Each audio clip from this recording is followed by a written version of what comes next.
Welcome, ladies and gentlemen, to the State of the Game. It is April 14th, and I'm Ramik, and I'm joined by quite a crew tonight. I'm super excited to talk to these folks. It's the biggest State of the Game that we've done up until this point, and yeah, it's going to be all about Battlegroups tonight. So anyway, without further ado, let's jump into it. First, we've got the man himself, Herorius, is here. Say hello, sir. Greetings. So Hero is joining us for the first time on the State of the Game in Toon form. Excited to have him. We've got Muylae here. Moy, hello, how are you? Hello, people. We're going to talk to each of these guys as we dive into it. Got Leegyn as well. Hi, everybody. Some great questions for Leegyn coming up. And last but certainly not least, we have Timbuhktu from Saints Without Mercy. Hello, Tim. Everyone. So we asked Rescue to come on. He's busy. He's got work commitments. He couldn't make it. We communicated quite a bit back and forth. So unfortunately, Rescue's not here. Fortunately for us, though, we have Tim to represent Albion. And Tim is a great representative. He's been leading the BGs quite a bit. So I'm super excited to talk to him about Alb. So just a reminder to the folks that are watching and that are in chat, please keep it respectful, no personal attacks. We're all friends here. We've got some awesome questions from folks that have been submitted over the course of the last 24 hours, and we've got quite a bit to cover. So I'll bring up the questions in a sec, but the first one is actually for Herorius. Herorius, do you feel that climb walls, nerf tanks, keep tower colors changing depending on the relic count, and the addition of obelisks were an anti-Herorius change? With the tanks, yeah, I can say they are okay with the nerfs. I was thought that they increased the climbing like by 10 minutes or something, but with 3 minutes I can live with that. Keep and tower changing, I think they're really okay. So they don't need to change something like that. The relic situation, yeah, it's different because when you take too much relics, then you have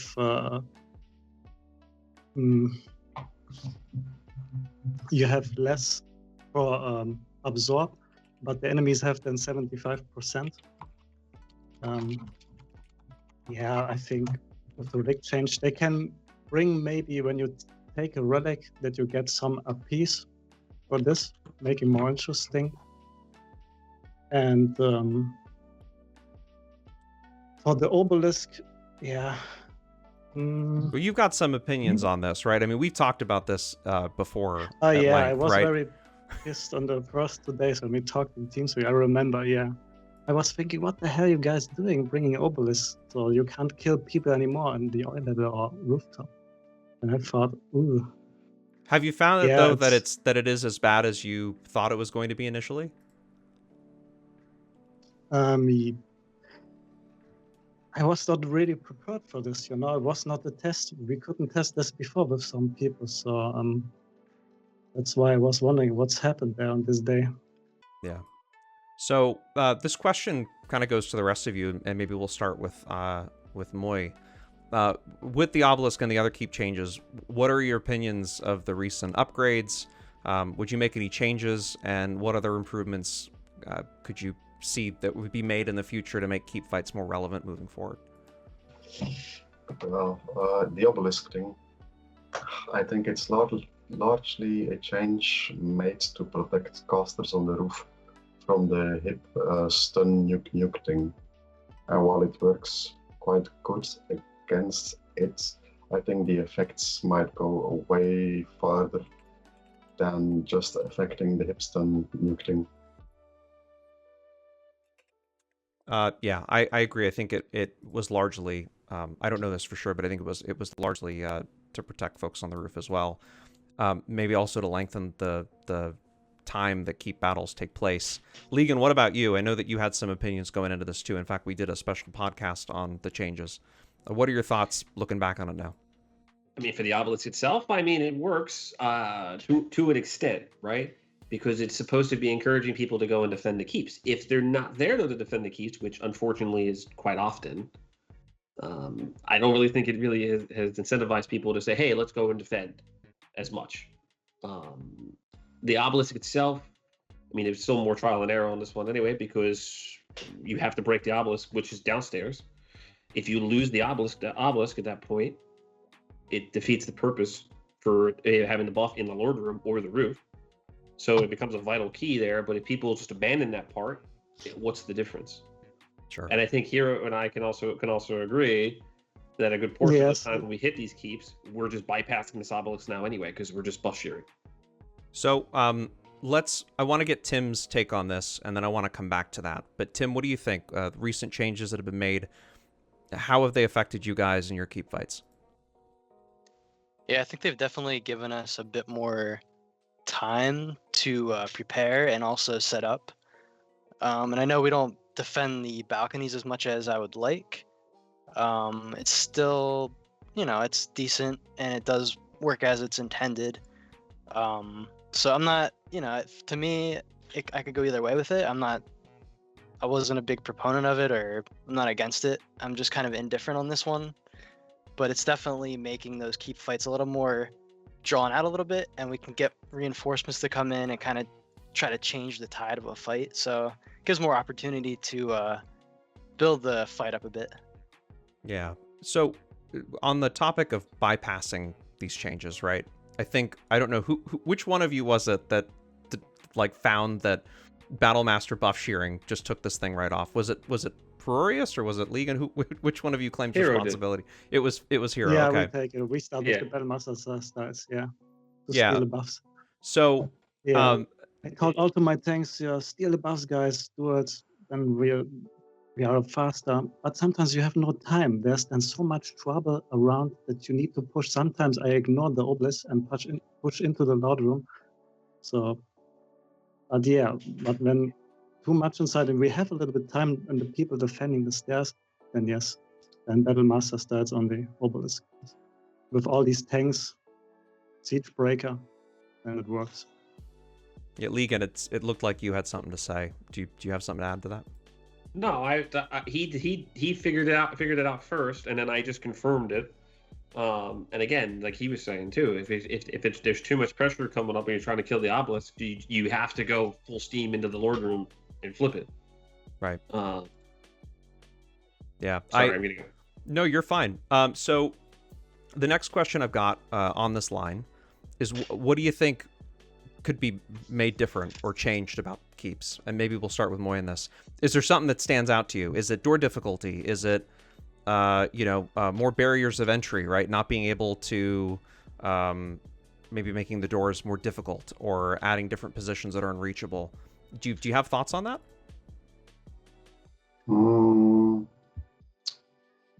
Not really.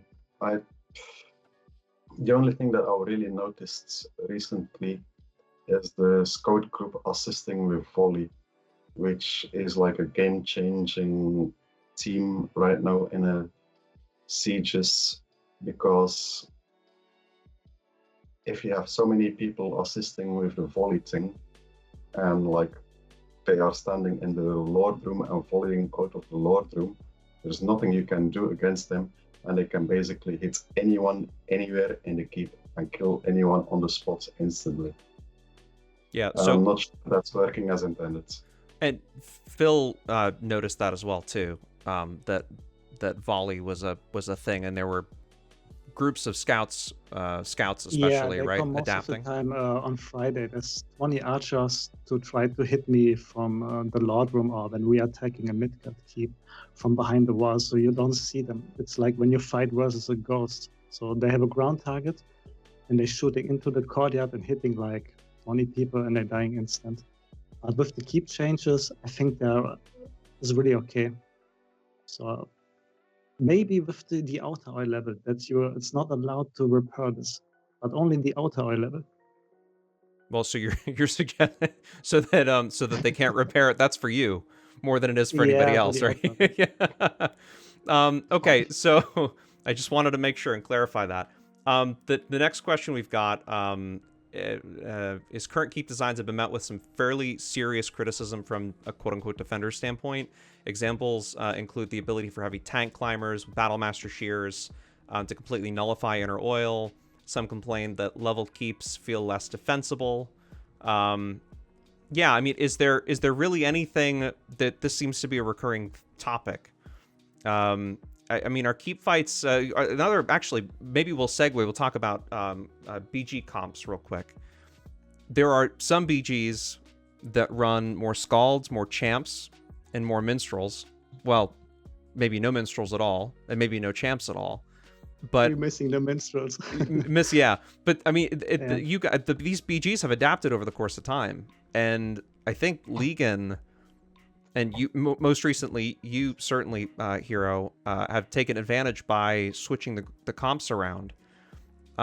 Maybe we'll start with you, Hero.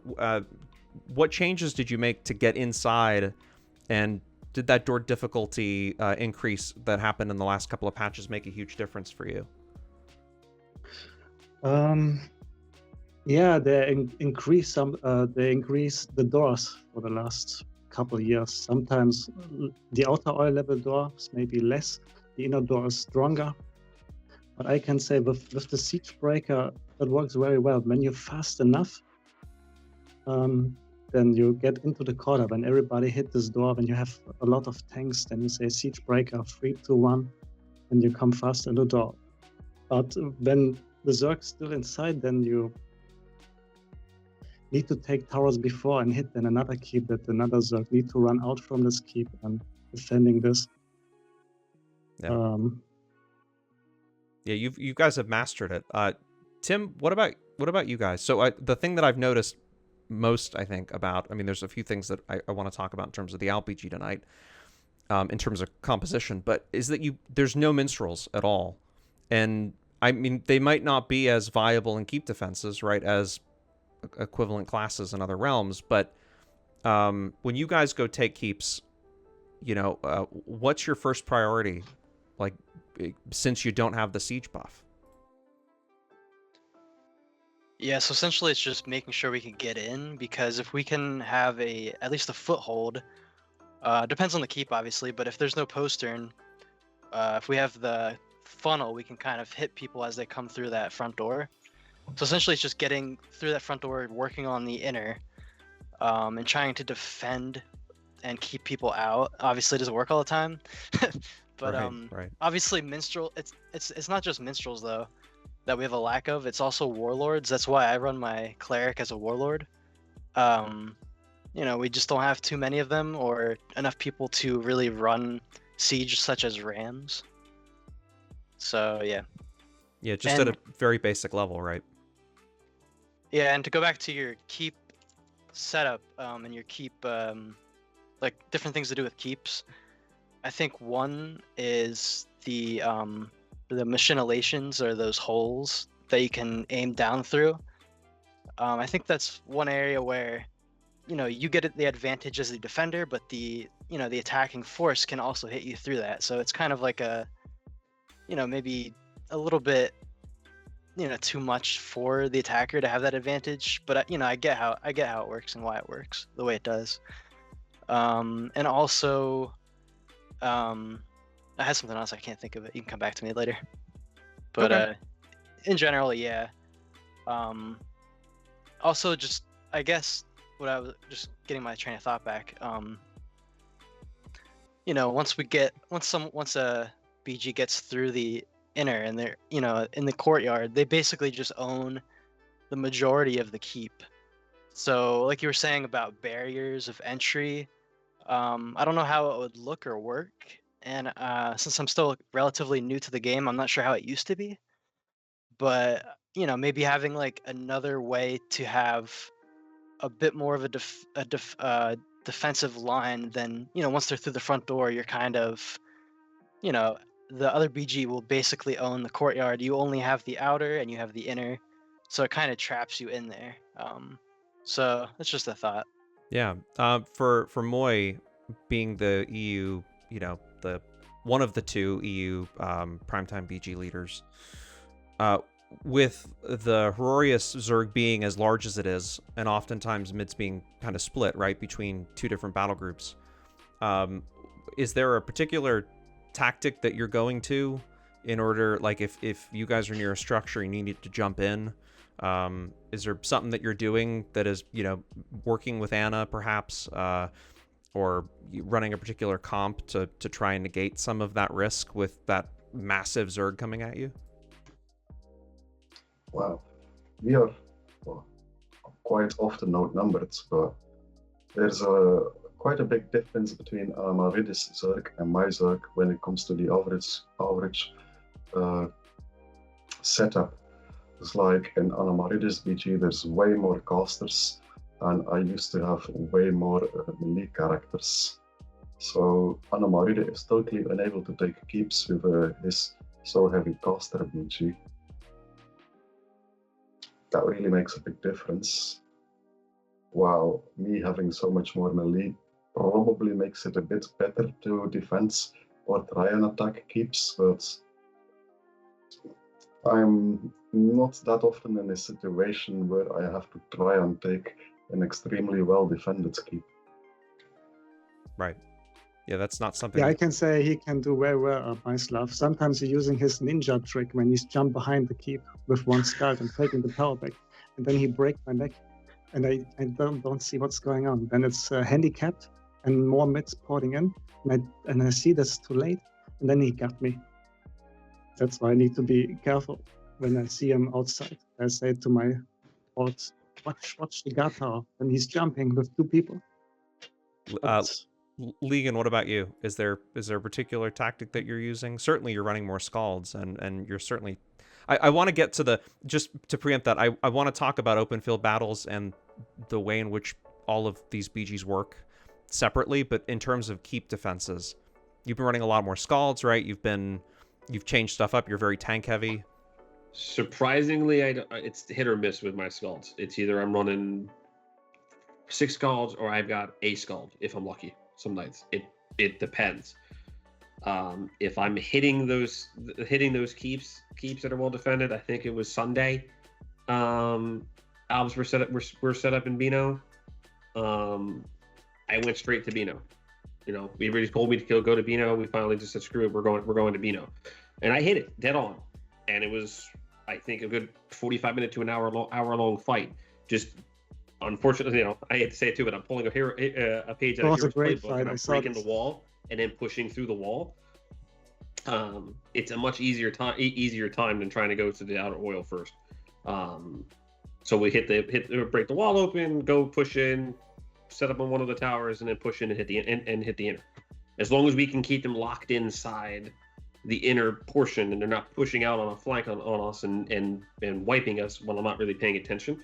It's a super stressful situation there too, because you have to be watching on both posterns on that point. But from a defensive side of things, you actually have a little bit more control if you're in the inner, if you're defending, because they can't see which side you're going to come out of. That's why they have to be watching. If they're not watching in time and you have a big enough push, you can wipe out the BG that is hitting your keep. We've done it a couple of times. I can tell you, I'm not really more on the defensive side. It's more or less my BG's on the offensive side of things.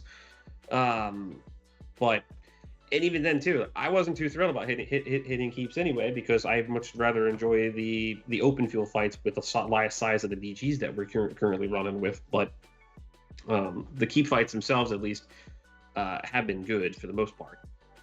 Yeah, I think they have been too. I want to just pivot from here. We can come back and talk a little bit about this later.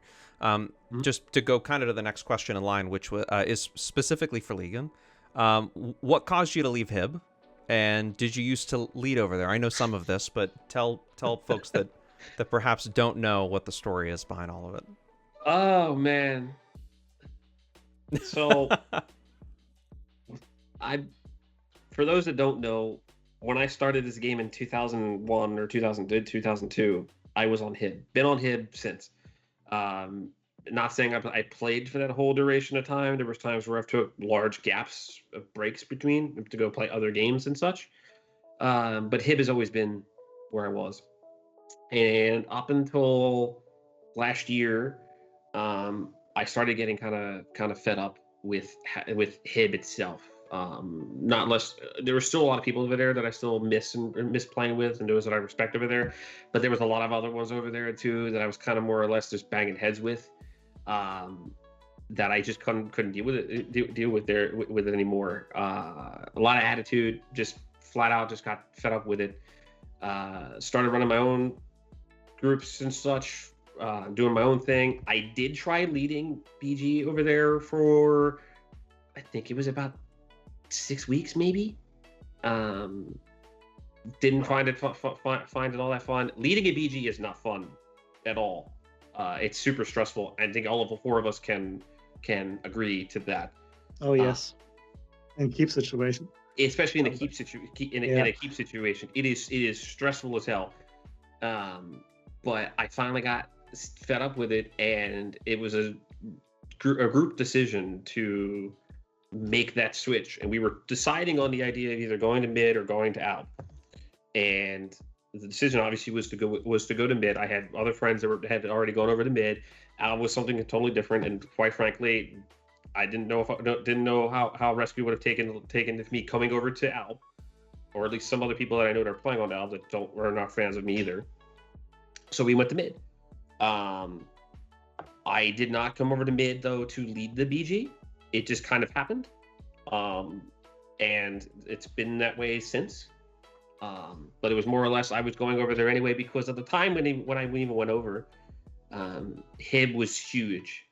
Hib had a massive BG. Mid had a good size BG ish. At least when Perf was leading it at the time. Sometimes numbers were changed on there too, but it was a good portion of time though where mid was kind of just getting smacked around. And I don't like being on the top end. I like being the underdog and stuff. Unfortunately, things have changed. How times have changed since then, right? Things have changed over the year, just slightly, just a little. But that's kind of where I'm at with it right now. Because if I hadn't gone and done that, I probably would have left the game at that point. I needed some fresh air, some new life into this for me to play and enjoy it. So that's why the decision was to go to mid. Also, even when I was on Hib, I was running tankers on Hib. I was running my hero a lot. When I went to mid, the reason why I also went to mid was because I liked the tanks over there too, the tank setups over there. So that's also what also triggered me to go. Yeah. But there's a lot more involved, like behind the scenes stuff that kind of triggered me to go to mid. I know this probably go on for like an hour. This story goes on for quite a while, I know. Quite a while, yeah. This is kind of an interesting segue to the next question, which is about timing. Because when I met Leegyn was running the BG after Goggles was done, usually pick up and run for a little bit later into the evening. So this next question is for each of you, and it's, do you feel that a timing agreement would be useful, meaning when a BG should start, when it would be, when it not would be, when it not be more beneficial to have more overlapping gameplay time? So I think the question is some sort of coordination. I want to go to Hero on this first. Do you think some sort of agreement in terms of when BGs should run and when they don't would have a positive impact on things? Yeah, when you start early, your BG have a warm up. So when I start 7 p.m. and, for example, Muylae start 8 p.m., he's not prepared when I attacking some keeps. So that's why I wait 8 p.m. here my time and waiting for the big battles. But yeah, when you have 1 hour earlier to start, then you can take keeps before and get prepared for another Zerg. Like in Leegyn when I start my US prime time. Moy you said something just a second ago. Do you feel the same way? It would be convenient, of course, if we all start at the same time, but there's real life, and real life dictates pretty much when we start or when we don't start. So I don't think it's feasibly possible to organize us all to start at the same time. How inconvenient it might be, it is what it is. Yeah.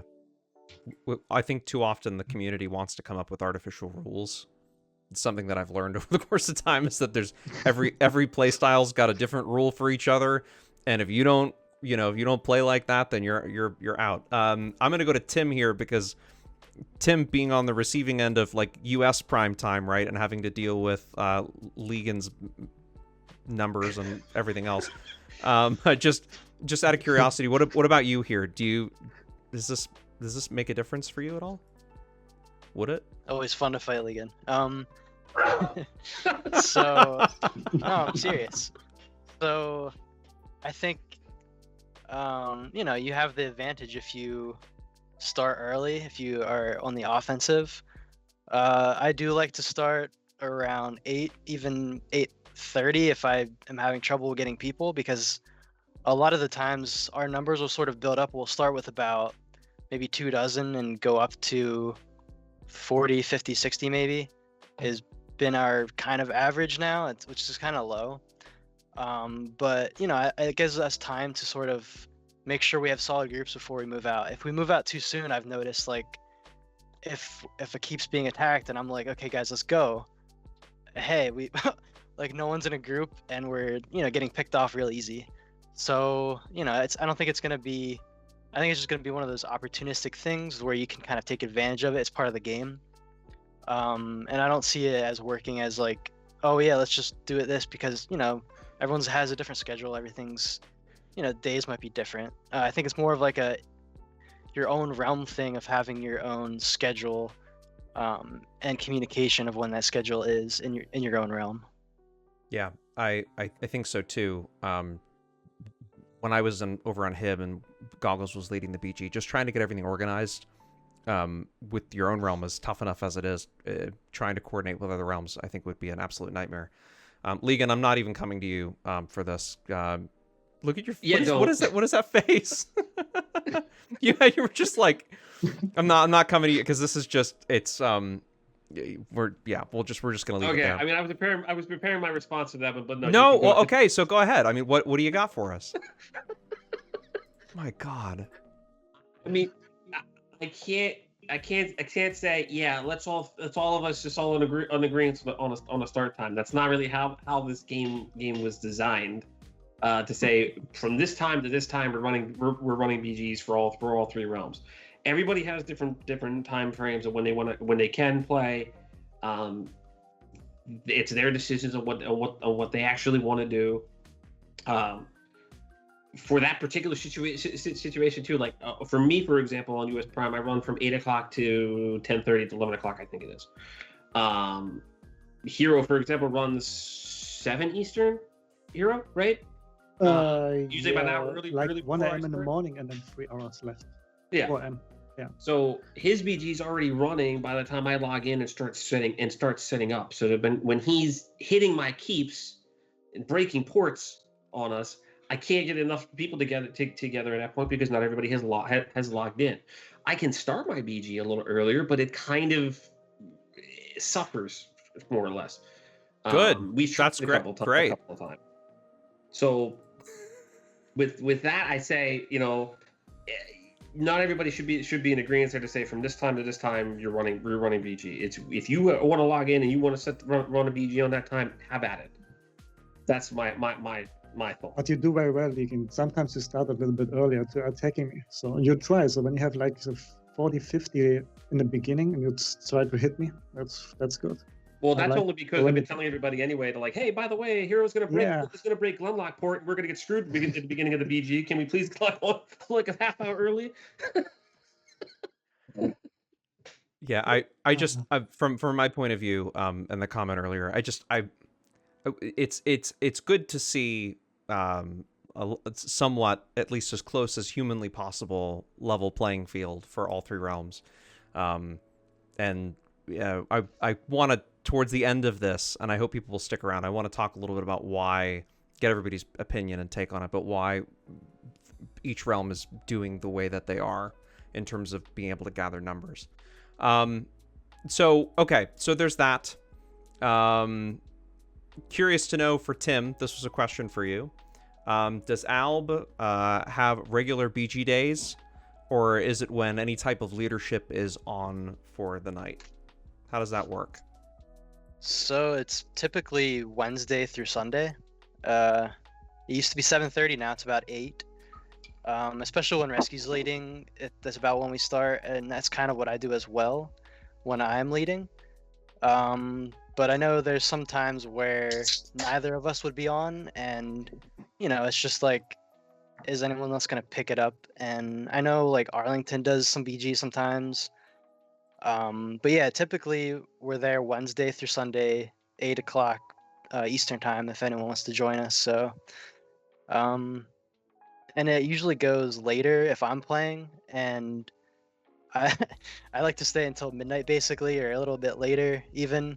And numbers sort of dwindle down until I'm at the point where I'm basically an 8-man. So Yeah. I just like to make sure everyone's having fun and keeping the fights going, keeping the fun going. And if there's still stuff going on, I'll stay on and try to help people out. Next question, and we're going to go to Muylae first here. Does the presence of elite 8-mans, IRC and others, either assisting you or assisting you have to okay, sorry. I should have gone through these questions and cleaned them up a little bit because I'm trying to make sense of everything here. Does IRC help you or hurt you, more or less, is the question. Does it change your tactics, your decisions, what you're trying to do throughout the course of the evening? Having I don't know if IRC is on sometimes they're on during the day. But Muylae, for you, does having those 8-mans that are good, that run independently, whether it's IRC, Creeper, whatever the EU 8-mans are, does it change anything about the way you run your BG? Oh, absolutely. It's like if they are on Midgard, it just opens up the options of what I can do by such a large degree. And when they are on Hibernia, then it severely limits my options. They are a game changer like no other group. Which group in particular? You're talking about Creeper Crew? No, I'm talking about IRC. Oh, okay, gotcha. Cards, and then I can often go even hunt Herorius in open fields, something I seldomly have the manpower and the numbers to be able to do without their aid. They are an absolute game changer if they're on my side, and they're a game changer when they're on the opposite side. Yeah, they do make I can attest to that. They make a huge difference. Leegyn, from your point of view, having Zukru over there on mid, does it affect anything that you're doing on a regular basis? Does it change anything? Not particularly, no. It really depends on the situation and the fight, really. Most of the 8-mans like IRC and Creeper's Crew and whatnot, if they're on Hib, for example, they're not running with Hero most of those times. Sometimes they might run into them, but usually when we run into those situations anyway, it's when I'm attacking a keep, or I'm hitting KM, or I'm hitting something. That's when they come are there for those particular fights. Not saying that's a bad thing. I'm just saying that the whole purpose of the BG is to create a fight and create action for everybody, so people can get in and have fun. I'm not going to deter myself away from something just because IRC is on the opposing realm. I'll make a note of it. People will say IRC is on Hib or IRC is on Alb, and I'll say, okay, that's fine. But it may slightly change my approach on certain things, but I'm still going to keep running the BG as if I'm still running it as if they were there or not. It wouldn't matter. With them, yes, it does. It's a big swing for the opposing realm, for balance wise, because they are super strong groups. Especially if I'm on the attacking side and they're defending the keep, makes it really difficult.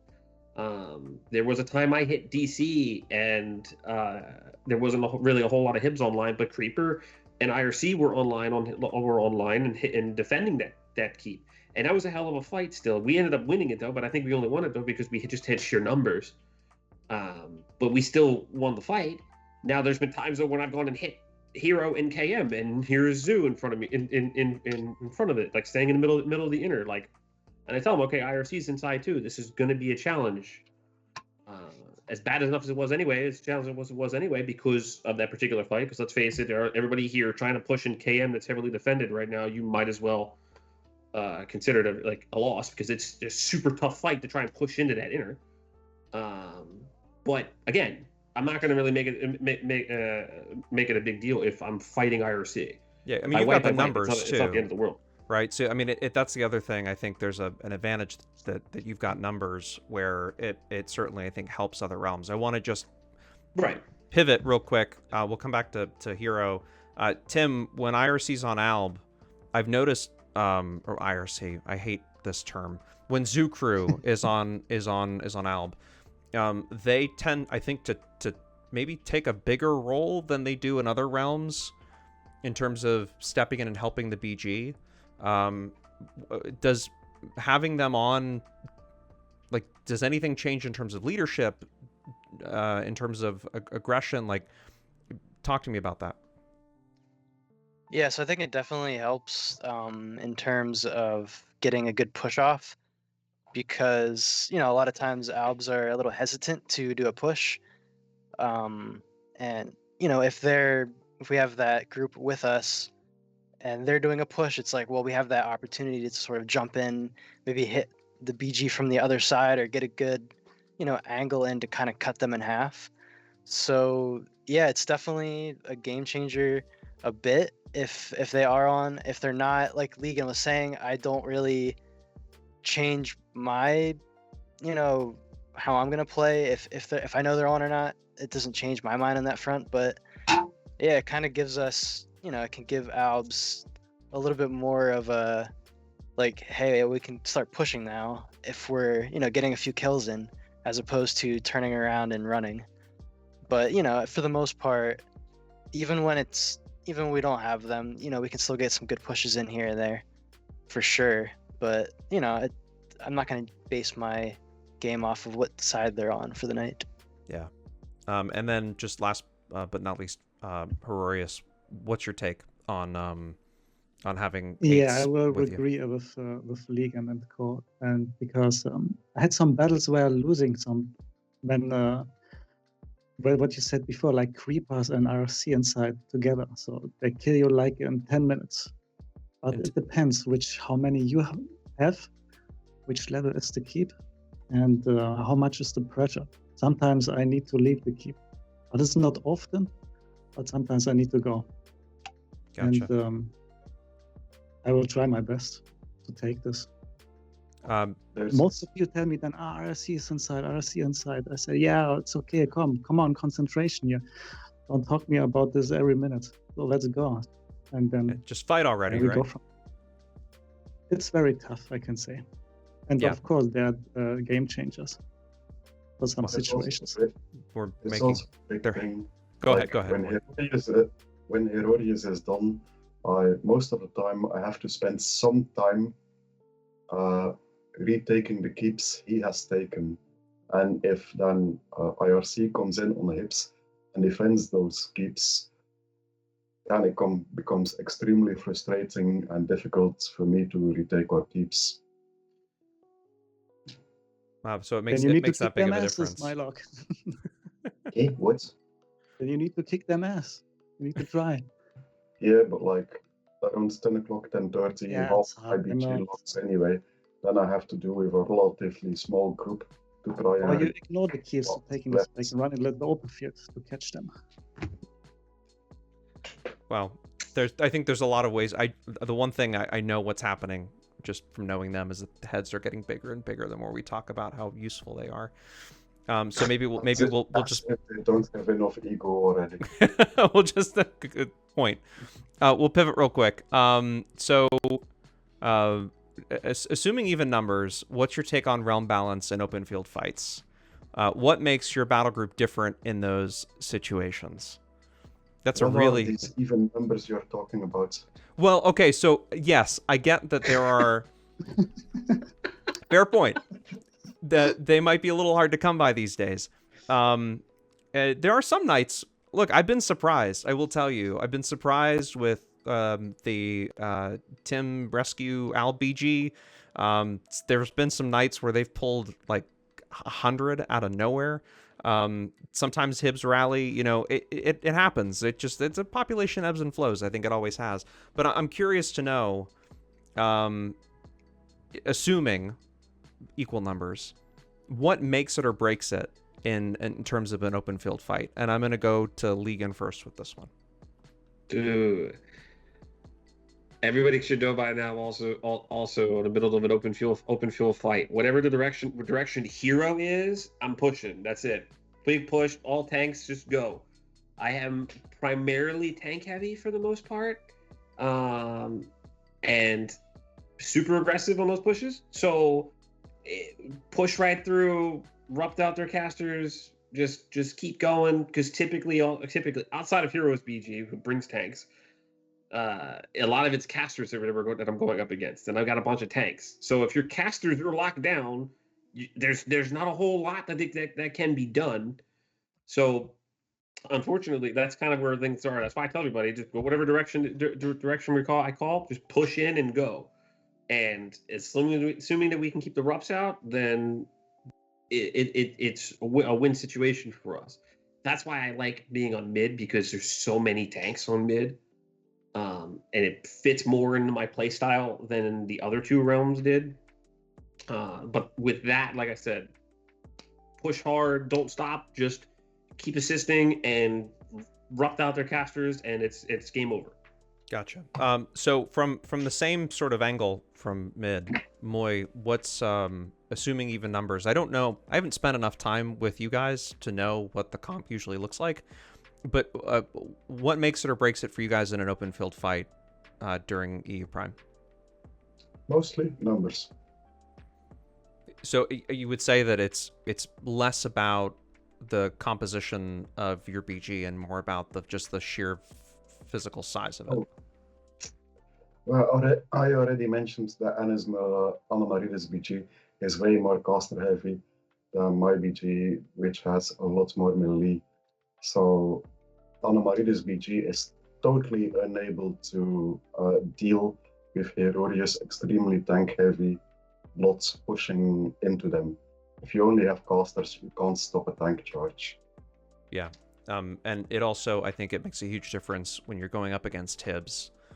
Just because they're inherently just a kind of a hybrid realm, right? That there's just so much utility in every class that you fight against. You really do have to go. You have to, if you're tank heavy, hopefully you're running face first into them. Otherwise, I think you're going to have trouble. Hero, I'm going to come back to you. Tim, from your point of view, assuming equal numbers, I know that you're very caster heavy. I know that you're very wizard heavy. There's not a ton of speed that's being run in the realm either, right? I mean, probably talk to me a little bit about the BG comp and maybe why you think it's built the way that it is just from the beginning. So like you said, a lot of casters. I think part of that is a lot of people have played the game for a long time and they just play the same characters they know, which is fine. It just comes to a point where you can kind of tell, like, okay, well, if we had a group of tanks, like a tank assist train, like that might change the tide of something. But in terms of open field fights, the biggest thing for us is to have a little bit of a setup and use the environment to our advantage, and also line of sight. So what I'll do is try to get casters to set up speed warps, and we can kind of lure the opposing realm and kind of fight them from different angles, and also get them on our turf in terms of like where we want to fight them. So, and we've done this a few times on like the island coming into EV, where we can like kind of set up there and attack from all angles. In terms of the open field fights, and a lot of the times, since we don't have a lot of tanks, it's harder for us to really just push in or try to hold the line. So it's always something we can work on for sure. Yeah. Do you go into and this may not be a question that you can answer, but I've always been curious about this. Does the BG go into the like starting thinking that they're going to end up being in a keep, and therefore that's the reason why there's we see a lot of ice wizards, for instance? Do you think it's just like people have been playing those classes for so long? Is there reasoning behind that, you think? Yeah, I think, and people just maybe might be a little bit adverse to change and playing a different I know we've had some,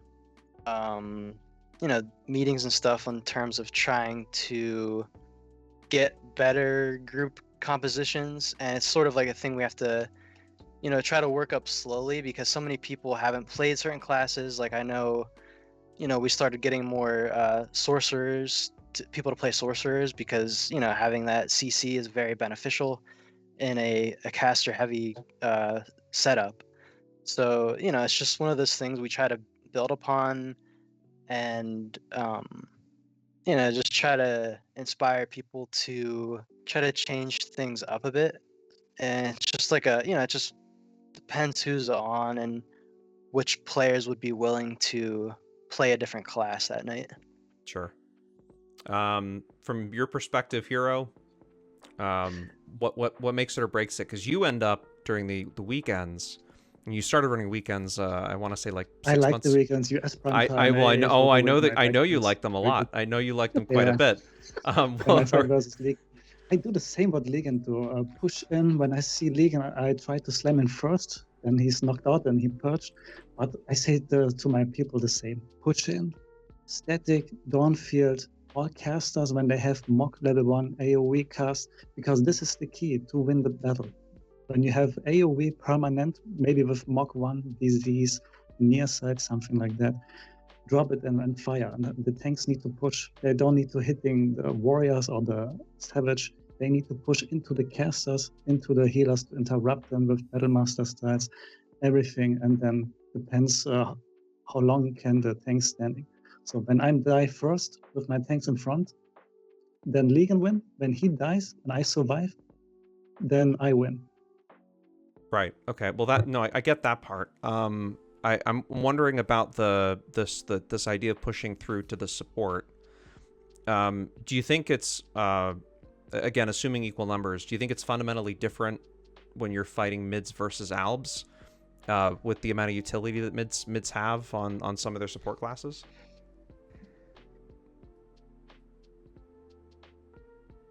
What's the question to me? Yes, it was. Yeah, sorry, that was for you. Do you think it's different when you're pushing in an open field fight? Again, assuming open numbers between mids and hibs. Or between mids are more aggressive. Also, I can say Leegyn push very hard. Also, he's very, very tough. So when I push into the Alps, they're turning. And I see, what the fuck, they're turning. They don't fighting, or sometimes they're leaving. Also, yeah, Gotcha. It's hard to say. But versus the mids, it's very tough. That's why I need to split my groups a little bit to hit them from the side. But versus Alps, I think they are more easier to kill. What you need, Tim, is you need more armsmen. You need more full tanks in your BG to push into these Zergs. Well, and I think Yeah. Tim has said that you've had some meetings. You said, right? Like you guys have had conversations about it. Is there a? This is we're not going to push the sub. We're not going to beat a dead horse. Push the subject. But is there a reason why we don't see more tanks? Do you think there's a reason why? I would say that there's just if we don't have enough tanks, then it's like, well, we have these handful of 3 or so tanks, and they're not going to do too much. So their way of thinking would be, it's why should I play the tank if I'm like the only one? But yeah, definitely would like to get more tanks, and I actually made a paladin in Caledonia, so maybe I'll bring that guy out one day. There you go. Yeah, pallies are always good. Okay, so the next question that was submitted, and these are all awesome questions. Thank you guys for folks that submitted these. I so greatly appreciate it. They're really great. For each of you guys, what other players do you look up to in the game? And we'll start with Leegyn. Oh, well, the players that I look up to. Honestly, every single person that logs into my BG every day, the ones that have been consistent since day one. Oh when my I started god! leading this BG. No, that's not. Yeah, no. I'm serious. No, there are a select few. There is at least a good handful, about 30 people that have been full on dedicated to this BG, and the ones that have been giving me insight and advice. And there's been a couple people too that have been outside of this BG that have been running with or haven't been running with, but have been giving me solid input on how to run this BG. But there's a good large chunk of people there too. I can't really say individuals that I like look up to today.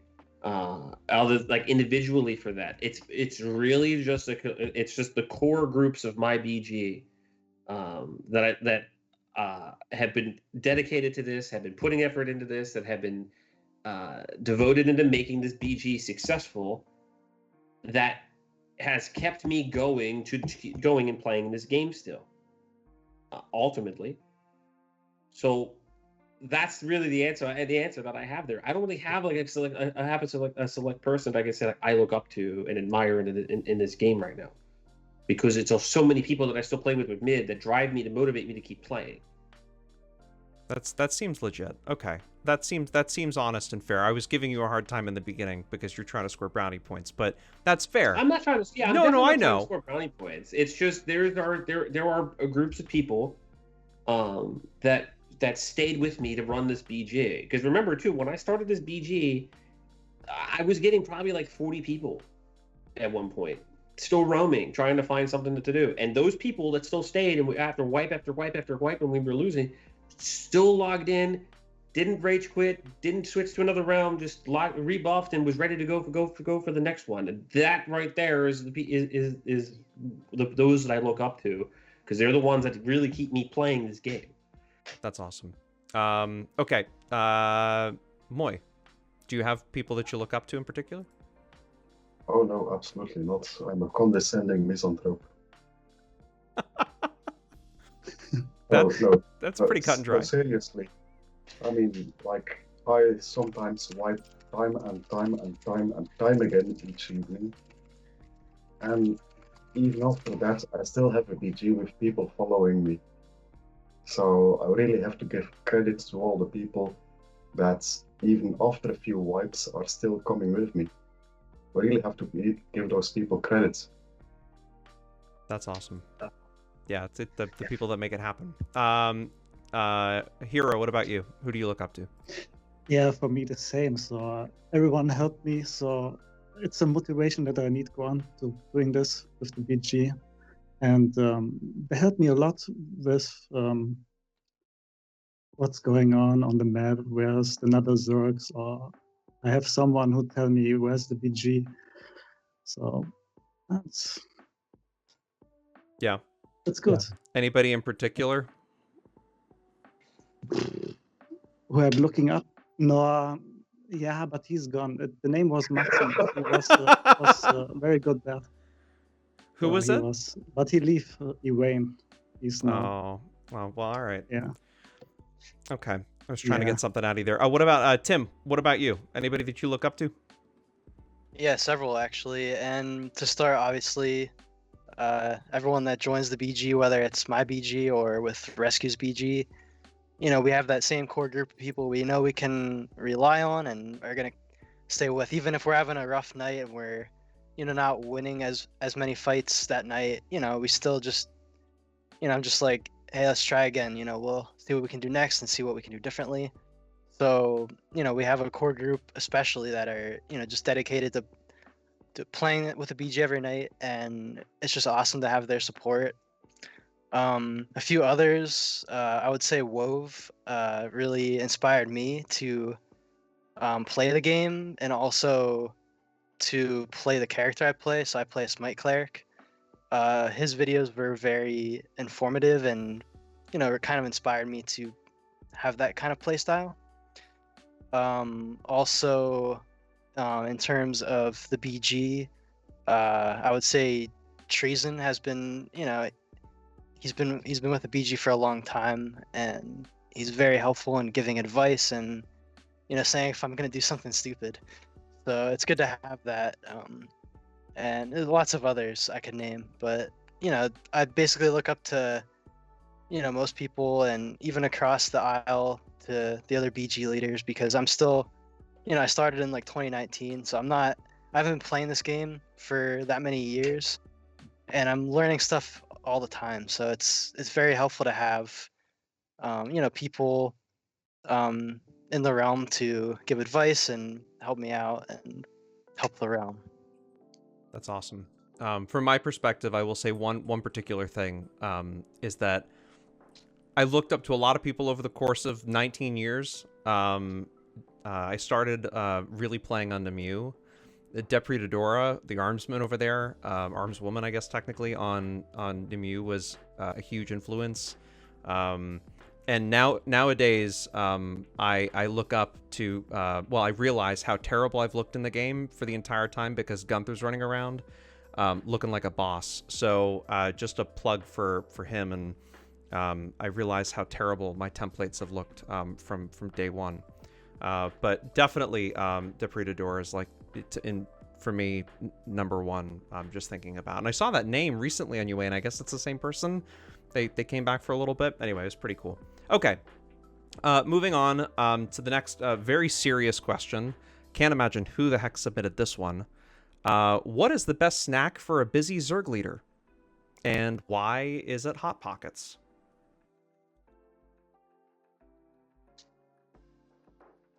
Okay. There you go. That works. Leegyn, you're supposed to eat a Hot Pocket. I didn't get a chance to put one in the microwave, and the one next to my desk is broken because that's what I consume because I don't leave my chair, guys. Just so you all know, I consume Hot Pockets on a regular basis, 24/7. No, I don't. I'm just kidding. What's wrong with Hot Pockets? I don't understand. Why is that even a question? What is wrong with Hot Pockets? I don't think there's anything wrong with Hot Pockets at all. You have Yeah. Hot Pockets. The only thing I've ever asked though, at least from Hero, is that when he comes and breaks the keeps all day long, to bring some damn Hot Pockets for the mids. That's what I've asked. At least some kind of courtesy when he comes and breaks all of the keeps during the day. Is it because you're hungry though? Is that the reason why? It's a mid. It's you when you go to somebody's home. You're So supposed I to make bring you a hungry, gift. Leegyn, huh? You know, when I go to Hib, I bring Hot Pockets. Actually, I don't. I just bring 100 mids. But that's beside the point. Well, this state of the game is brought to you by Hot Pockets, the official snack of Zerg leaders. You can cook while porting, eat fast. It's an AFK dream. Goes great with orange juice, and they're Hero approved. Get your cow Hot Pockets today. My Hot Pockets Okay. is a Snickers or Choco Crossies when I make a break. So that's my thing. All right. When I'm doing a break after the keep fight, then I say, "Come, bio break," and then I go for a Snickers or Choco Crossies. Snickers, you know what it is. Snickers is good. No, I've never heard of that, but Snickers is definitely a good snack. Yeah. Okay, more of a joke, not a legit question. We've got limited time. We'll move on. We can all talk about food preferences later, I suppose. For each of you, besides your hero, warrior, savage, cleric, what's your other favorite class to play, either in BG 8-man or solo? The one that you can't be on when you're running the BG. Real quick, let's run through this. Moy, we'll start with you. Do you have a favorite? My warlock, but leading a BG on a caster is a no-go. And you wish you could play more? But not really. Yeah, I mean it's right. It's tough to be able to run an entire BG when you're on something that wears tissue paper, right? So, do you get like time to play that tune outside of the BG at all? Hardly. Not really. Yeah. What about you, Leegyn? From your point of view, is there a? I know you've been switching it up a bit, but what about you? I have been switching it up. Yes. I'd have to go with my Thane. I would have to go with my Thane. I wasn't a big fan of it for a while, so I started running an energy train with a few people about 6 months ago. I haven't really touched them since though, but I miss playing my Thane. It's just something about big blue hammers just thrown at the BG, just throwing out there. I just love my Thane. I'm sorry, I do, especially in an energy train group where someone's debuffing. It's a lot of fun. Yeah. Oh, for sure. Yeah. But Thanes and they look cool, but they break Mez. They break CC like nobody's business. What about you? This question I don't even think applies to Hero. Hero, only Hero. Yeah, right. You don't Sometimes play so. anything else, right? No, I only Hero. Science, Okay. ooh, like All right. 7-8 Yes. Only So, hero. what about you, Tim? You play. I've seen you on a bunch of different classes, but you play your cleric mostly, right? And then what else? What would you prefer to play if it wasn't for the cleric running the BG? Yeah, if I'm leading BG, I usually in the cleric, mostly for warlord. Also, just if I'm a main assist for stunning and stuff like that. What class I would love to play more is my Thergist. Every time I play him, though, I get like one shot pretty much. But very fun class to play. And obviously my Paladin. I'd like to try that out. I've always played a caster. I'm not very, playing a tank's a different play style. It's something I'm trying to learn. So, either of those two, but definitely Thergist is probably my favorite class for, especially solo and small man. Awesome. Yeah, I'm kind of in a bit of a lucky situation where I'm not leading a BG anymore, so I kind of get to play what I want. But back in the day, it used to drive me nuts that I couldn't just play whatever I wanted, and I had to actually be responsible. There's a great question here that was submitted just sort of late on in the evening. What realm would you play if you couldn't choose your current? And by the way, we're going to get to some of the more difficult questions here to ask, or not to ask, to answer.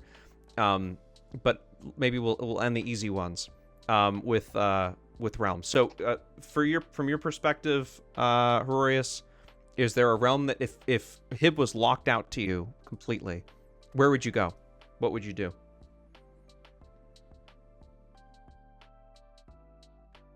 Wow. Okay. That says a lot, I think. That says a lot. Phil wouldn't go anywhere else? No? Did we lose him? Is his microphone muted? Is he getting a hot pocket? I don't know. He might be. He could be eating. Yeah, I don't know. Okay, so I guess there's. I think I can answer for Herorius. Okay, go for it. If he wouldn't play Hibernia, he would probably be on Midgard playing a warrior. Just because of the class, you think? Just because of the similarities of the class? Yeah, he would go play mid. Gotcha. What about you, Leegyn? Where would you go? This is kind of the obvious answer based on my previous response from an earlier question. I would go to Alb. Go to Alb. Just because I played Hib, I left Hib, and I have no interest in returning. I do play it occasionally, sometimes though, here or there, randomly, but it would be Alb if I had to go someplace else. Gotcha. And what about you, Tim? What do you think? Have you always played Alb? Have you played any other realms? Not seriously. Since I started in 2019, I've just been on Alb. It's who I play with, my core group, and friends and stuff like that. I would play Midgard.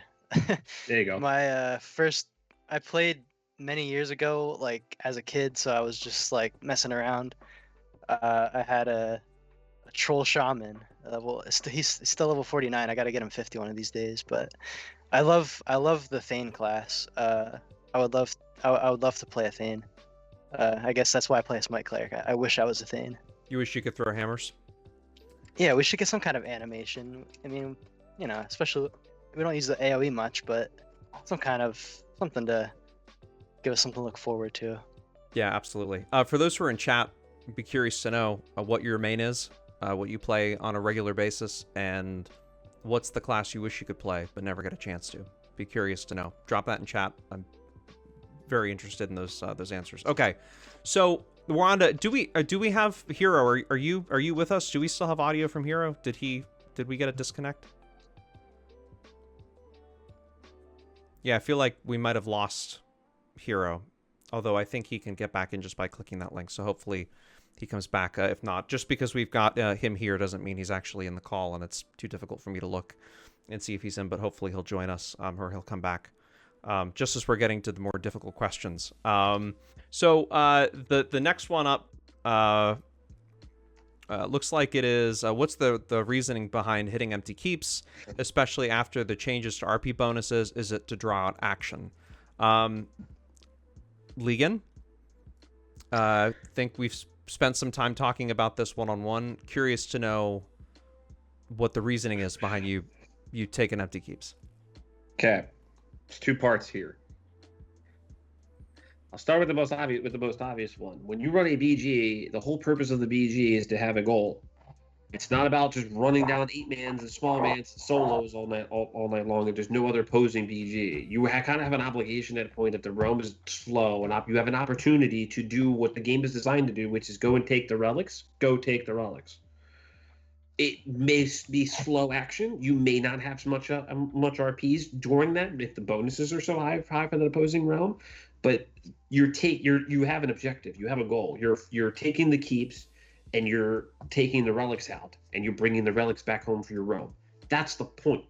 If you're not doing that, and you're taking your BGs and running around and chasing down the smalls or the solos and whatever, or the 8-mans on EV, whatever, you're doing it wrong, in my opinion. You have to have clear goals ahead of what needs to happen. Now, also in light of this, when I've logged in most of the time. There's been days where I've logged in and my keeps are still green, and I have to spend the first half hour or so cleaning up the realm because, like Moy said earlier, he gets beat up on by hero when he tries to clean up an IRC and whatnot or online and defending the keeps, and he has a hard time taking the keeps back. So I have to go and do that, and then everybody else usually at that point, if the hid BG is done for the night by 9:30, whatever it is, the questions come up of let's flip the keeps. Of do we want to go to Hib? Let's go hit Hib. Even though the fight may be in Alb, we may want to go and just take one of the keeps out, or we may just go and take one of the relics anyway, just because that's the whole purpose of the BG. I mean, Tim will probably agree here too. I think you were on the one night when we took Bold and Ren and pulled the Scabbard out the one day, like a few weeks ago. Those were good fights, but we still have an objective though to go pull the relics. That's the whole point of running a BG. Yeah. I think Hero is trying to get back online. Is he? Okay. I figured it was just a matter of him getting disconnected. Yeah, it looks like he's dropped. Okay. Thanks for looking, because I can't at the moment. Tim, from your perspective, I'm back. Test. Hey, we can hear you. Great. Okay. Yeah. Fantastic. The connection lost. That's okay. We've got you back. So we'll come to you because we got a question at the moment. Tim, maybe just because this is not really a problem that you guys run into a whole lot. I mean, you're not the antagonist here, but what's it like being on the receiving end of having keeps taken without any defenders? What does that mean for maybe your entire battle group going forward from the time that you guys start and log in? Does it make a difference? Yeah, sometimes it will. Like we'll have no ports, and it depends how many keeps are gone. It's a little bit more tough to move around, and we'll see fights going on maybe in a different realm, and we can't really get there other than boat like quick enough to really interject in that fight. So sometimes it's like we're just sort of starting off, okay, let's get these back real quick, and then we can actually get into the action and fight because we have our ports open. We can mobilize a little bit easier. So just building that supply lineup. And sometimes I'll hit something in order to get a fight out of it, and Leegyn will usually get there before we can even get the Lord down. So it just depends on what the action is too. Like if the another BG leader logs off and things are kind of dying down, attacking a keep, especially an important one, usually just draws a little bit of a crowd, and you can have a nice fun fight there. Try to draw it out a bit. Yeah, for sure. Moy, from your perspective, you're also on the receiving end of things, right? You're usually not the antagonist here. What is it? How does it change your entire playtime when you log in and there's a bunch of keeps that have been taken undefended? Well, for starters, the reason I started leading BGs is because Anna only ran 3 days a week, and Anna. And somebody really needed to step up for midgards to have at least some sort of a defense the other days. And I go defend keeps, sometimes with very, very low numbers. But But hey, Mylok, you have my Otherwise, it's respect. just no fun. Like, why do you even play to sit in Godderborg and complain about Herorius? That is no reason to play. Sure. And that's true. I mean, it's important to keep a positive look on things, right? This question I think really was. I mean, like, Go I ahead. can lose 3 keep fights in a row, but if in each keep fight I get 20k RP, then that's 20k RP in each keep fight. If I just sit in Godderborg and complain about Herorius, I get no RP. Right.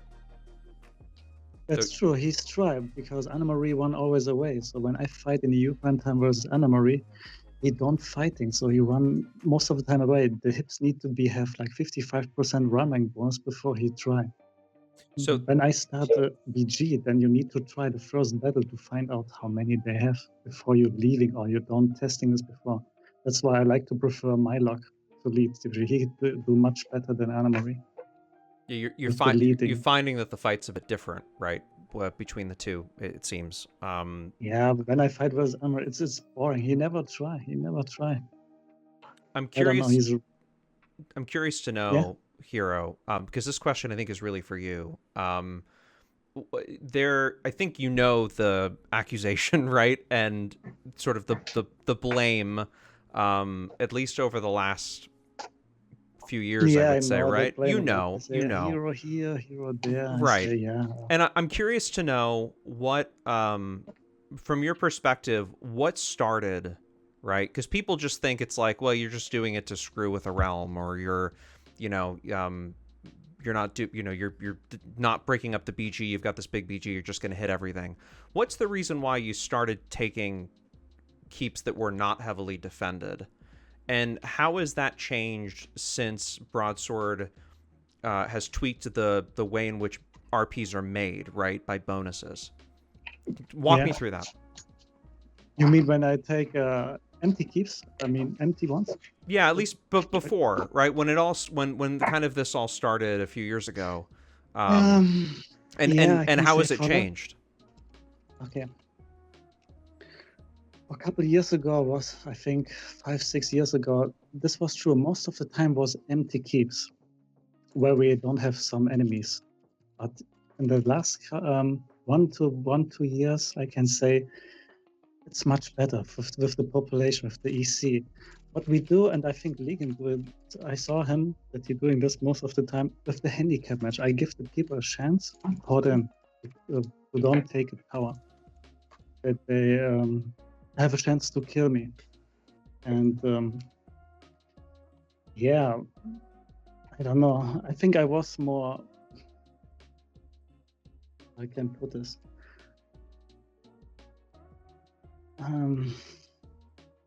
I know this is not an easy question to answer, but I think people there are people that are genuinely interested, right? And there's no, we're not the point of this particular podcast, right, was not to throw blame at anybody, but just to ask the questions of why, right? And so I'm wondering, is it a matter of just you trying to draw out action, right? Or there were RPs, right, before the changes were made, and it was a good way of getting RPs. I'm just out of curiosity if there's a driving force or something that. Also, the last 1-2 years, I can say that was much better with the defending, that more people porting in to fight versus me when I'm doing the handicap match. But when you look back like 7-6 years before, then it was a lot of PvE, and I don't know. Sometimes I stop before, then I say, hey guys, this is boring. Let's go. And I say we stop. We go an hour earlier, or I come later back. Friday, Saturday for the US prime time. When I see there's no action, let's say 70% Albion, 70% Midgard, then I log off. Or I take only one keep to see what's going on, or I check here the prime time here, 8 p.m. my time. And I say, okay, maybe they come in 30 minutes or something. But when it's really, really nothing, then I don't waste my time. Then I go to, or I stop making a break. But for years ago, there were a lot more RPs back then, right? There were a lot more RPs to be made. Yes. Yeah. Okay, I was just out of curiosity. I think it's kind of an interesting conversation to have about why, right? Like the why behind anything Yeah, they regarding say a lot. BGs. Hero, you destroy the action, and yeah. And I was a freak. I'm right now a freak. Well, you know, I think that the game has evolved and changed, and populations have ebbed and flowed. And so, you know, it's just like things are different now than they were 6 months ago or a I year like ago, it right? when Leegyn came back, you know, for half years ago when he came back, it was much better. When Sireman and Smiga and Co was leaving, and Leegyn came back to Midgard. He do very well. I like it. He's like me. He push like he doing handicap matches. He's like me. He's a copy from me. So then I thought, wow, that's what we need more. We need this in the EU prime time. Maybe Brute needs to come back. People were playing aggressive. That's why maybe Tim, you can help a little bit rescue when we're fighting each other on a tower. And you can say, Leegyn and Heroes fighting right now. Let's go to this. Let's kick them asses. Come from behind and make sandwich. Yeah. Yeah, but this is very hard sometimes. Sometimes you come too late or you don't see this. For sure. I'm gonna kind of skip to another question here. I'm gonna talk a little bit about 8-mans. I'm wondering, you know, there's been situations, I think, in all of the BGs, right, where there's been this back and forth about what to do when you come across an 8-man that's fighting. And again, these are player-made rules. They're not game-made rules, right? They're not even rules. They're just preferences, I think, more than anything else. But there's been this evolution, at least I think over the last year, maybe, of how the BGs, some of the BGs have been treating 8-mans that have been fighting or out roaming. Even, well, I want to talk about set fights too for a sec. But Leegyn, maybe we'll start with you.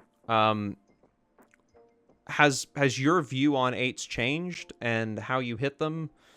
Would you ever hit a set fight? The 8 community was like asked quite a lot over the last 48 hours about asking this question to all of you, and so I'm just kind of curious what your take is. So those that know me, at least that run in the BG, or those that are running in those 8-mans know. If I see an 8-man, if I have the ability to turn away from them, there's like a certain like threshold limit, like between me and that 8-man. If I have the ability to turn away and get away from it and tell everybody, hey, stick with me, don't hit the 8-man, it's gonna work. But there's gonna be times where I'm coming around a corner and an 8-man is also coming around the corner at the same time, or we're just too close and you're just gonna get ran over. It's inevitable. It's part of the game. But what I tell everybody is, at least in my BG, I'm not here to run down 8-mans and smalls and whatever. I'm going to a certain spot. If you're in my way, I try to avoid you. If you're outside of a certain distance, to give me a chance to tell people to pull off. But I don't run down 8-mans. I try to avoid it.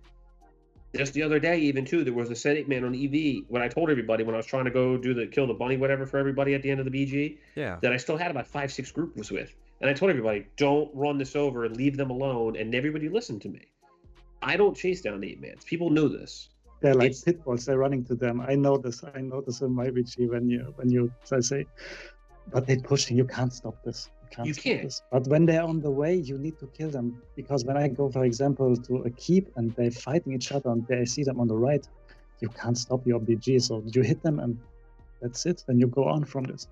What I do say though, in those in certain situations, is if there's a certain 8-man that has been running with, like for example, on like a Friday or Saturday night, if there's a set 8 that I know it's running separately but shows up to help Hero one time, if I run into him after that fight, after we lose the fight, and I run back into EV and run into that 8-man, my thought process there immediately is that 8-man is near Hero. Hero's nearby. Kill this 8-man real quick and find Hero. That's usually what happens there. So you got to pick and choose here. If you're going to run 8-mans, run 8-mans. But my whole policy with this whole thing is that my BG is running against other BGs. I have no interest in chasing down 8s and smalls and solos and whatever. If you're an 8-man though, and you help out the Zergs, and I find you like a couple minutes after the fact, my thought there is the Zerg is nearby. You're part of the Zerg. I'm not thinking of you as you're an 8-man at that point. So that's just how that goes. Just putting it out there. Sure. But my overall goal there is that if you're running an 8-man, if you're trying to run 8-man, stay on EV, run your 8-mans, whatever. I'm going to try and stay the fights off into the mainlands for the most part. But we don't really have, at least until I get a port open somewhere. But if I'm running around and I run in front of you and you guys are having an 8-man, I try to tell people stay with me and I try and turn away. What about you, Moy? From your perspective, is there any different approach?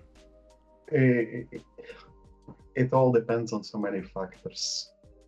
It's like Leegyn says, if you just turn a corner and you run face first into a 8-man, yeah, too bad for the layman. Yes, yeah. Yeah. I will tend, if I see an 8-man running at a distance, I will not divert to go after them most of the time. That's fair. Tim, it's also like, if in the last few weeks with the changes to the solo zone, I don't go to the solo zone with my BG unless I hear something like, okay, Arlington is in the Alp solo zone with 2 full groups. And then I might say something, okay, we go to the solo zone of the Alps. If we find Arlington, we kill them all. If it's just soloers there, we turn around and we leave again. Yeah. Tim, what about you? Is it a if it's red, it's dead policy for you guys? I mean, is that even a thought when you guys are out and about? I'd say on the whole, Albion, not me personally, but Albion it's red, it's dead. And when I'm leading, and it works some of the times. It just depends on how close you are, where I can say, oh, that's a solo fight, or oh, that's they're fighting, like let's go this way. I can sometimes get people to stop chasing them or just rushing in to attack them, because I like to play this game because of the huge BG fights. That's why I play the game. I don't want to mess up someone's day if I can help it by hitting them. So I wouldn't try to do that on my own volition, but sometimes it's hard to stop people, and I'll say like let's go this way, stick up, and then they're hitting that group, and it's hard to once that group's dead, then it's like, well, you tried, but it just depends. So I would say just personally, I wouldn't, because I've played small man, I've played 8 or solo a little bit, so I know how it feels to come up against a big force like that. So let me just quickly switch gears and talk a little bit about balance. We talked about open field fights, right?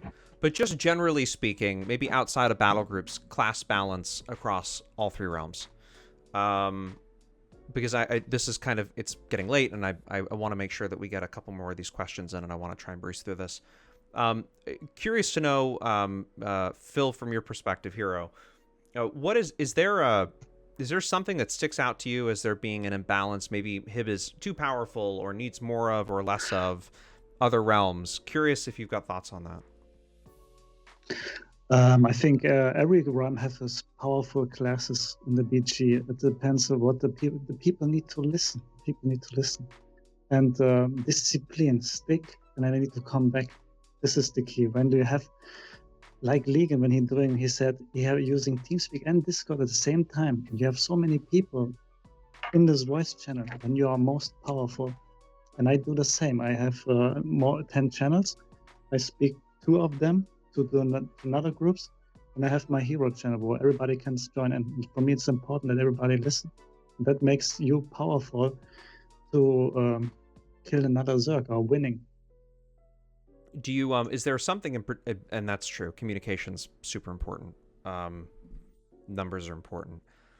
Is there for example, stun, right? Castable stun on Hib. What's your take on it? How valuable is it to Hib versus, for instance, AE stun that mids get? Just an example. The stun, yeah.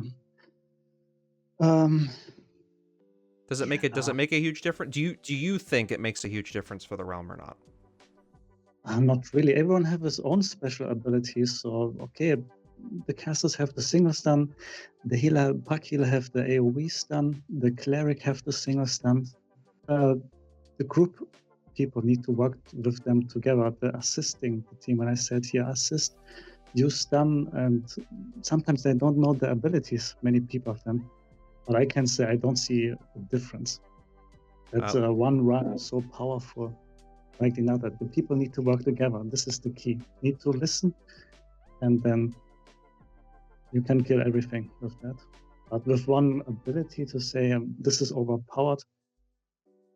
When I look back in the Necro, when the Necro Whirlwind came out, the Necro was very overpowered. With the ability, for example, here, what was it? The snake attack. When you see 50 pets on the open field, and I thought, what the hell is this? Or the Spirit Master with the portal. You have so many pets out there. When this came out, then I thought, what the hell is going on here?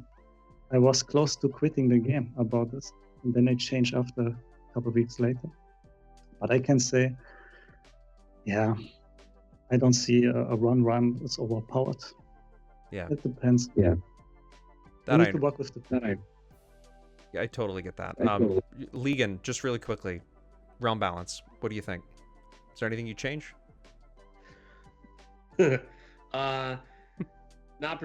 Not particularly. No. I mean, the AE stun at least on mid. It's beneficial to an extent though, but only because it makes it really difficult, at least in the BG, to try and get an AE to try to get a stun off when I'm trying to call for targets. Because I'm trying to slam and they already have the stun immunity. So it has its perks there sometimes. I mean. I think it's fine the way the way it is. I'm sure there's certain classes that could probably need to get some balancing, respectively. Ticks, for example, for example, immediately come to mind for balancing, but that's beside the point. Again, though, it's everybody each room has their strengths, right, and each room has their weaknesses, and the whole purpose is, at least from my perspective, for the BGs, is to play to your strengths. Whatever your strength is on the realms, you need to maximize that in order to win. And I think that for the most part, a lot of us do that. Again, it's just there's still some tweaking into always room for improvement. But for overall, I think everything seems to be fine for the most part. Really quickly, Moy and then Tim.